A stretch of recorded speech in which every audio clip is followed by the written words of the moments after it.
Hello, masayang araw sa ating lahat mga kapatid. Ayan, welcome back muli sa ating video. Alright, so mga kapatid, update lamang po ito yung na-i-upload natin nung unang video dyan. Oo, tungkol dito sa ating mga pananim na durian dito sa ating munting sakahan. Yan, ito na po sila, oh. Hindi ko akalain mga kapatid, oh. Yan, ito pala ang bulaklak ng durian, oh. Oh, first time ko makita ng personal ng bulaklak ng durian. Ayan, no? Kita nyo ba dyan? Oh, hindi ko palang alam kung anong next na stage nito. Kung may magbulaklak ba yan o diretso na yan magbunga.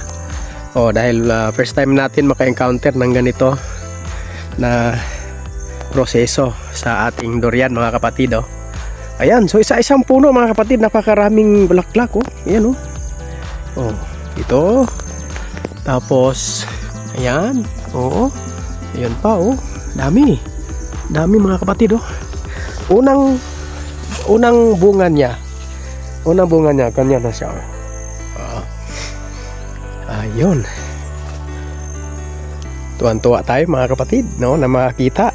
Pati si Mrs. tuwan-tuwa, nakita na niya na nagbunga na talaga.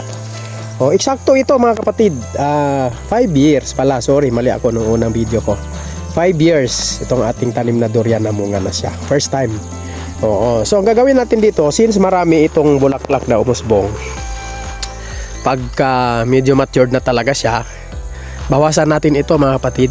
Oh, hindi natin ipatuloy ito lahat.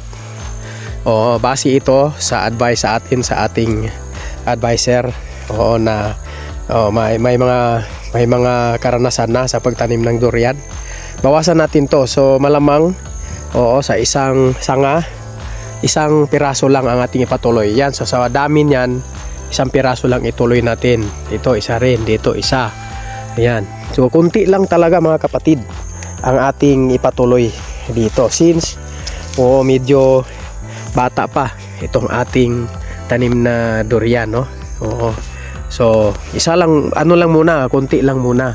Oh, dahil sabi ng ating advisor dito, anhin mo yung mag-ani ka ng maraming bunga sa yung durian, tapos mamamatay naman siya dahil hindi niya kaya na pabungahin, na buhayin yung lahat na bunga na nandyan. So, kailangan alagaan natin dahil hindi po biro ang mag-alaga ng isang puno ng durian mga kapatid. Ayan, alright. Okay. Mga kapatid, maraming salamat po sa inyong panonood. Oo, kita-kits sa ating next video. Bye bye everyone.